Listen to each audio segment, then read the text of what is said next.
साथियों, किसी अभियान में जब सबका प्रयास जुड़ जाता है तो परिणाम अद्भुत ही होते हैं। हमने महामारी के खिलाफ देश की लड़ाई में जन भागीदारी को अपनी पहली ताकत बनाया, फर्स्ट लाइन ऑफ डिफेंस बनाया।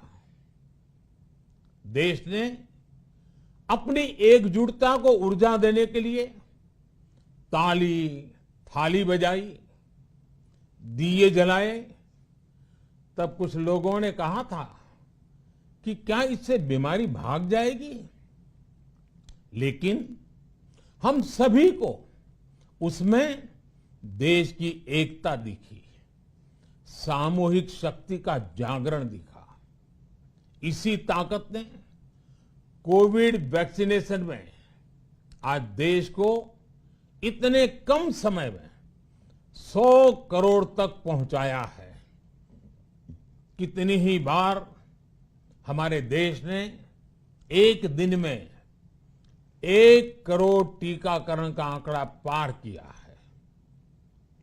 ये बहुत बड़ा सामर्थ्य है, प्रबंध कौशल है, टेक्नोलॉजी का बेहतरीन इस्तेमाल है, जो आज बड़े बड़े देशों के पास भी नहीं है।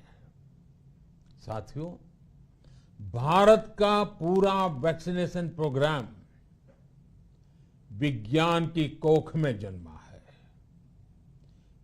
वैज्ञानिक आधारों पर पनपा है और वैज्ञानिक तरीकों से चारों दिशाओं में पहुंचा है।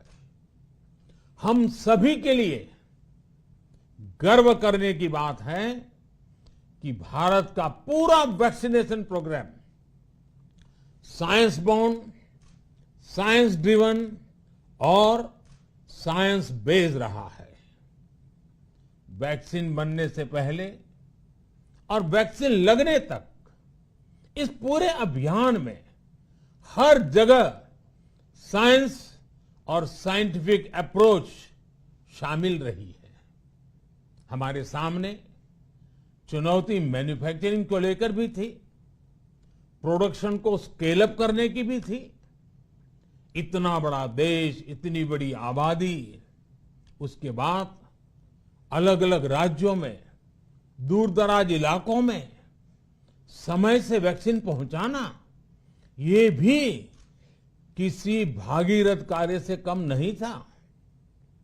लेकिन वैज्ञानिक तौर तरीकों और नए नए इनोवेशन से देश ने इस चुनौतियों के समाधान तलाशे असाधारण स्पीड से संसाधनों को बढ़ाया गया।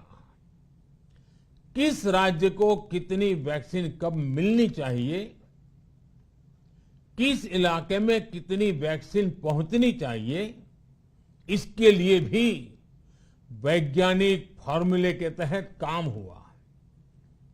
हमारे देश ने कोविन प्लेटफॉर्म की जो व्यवस्था बनाई है, वो भी विश्व में आकर्षण का केंद्र है।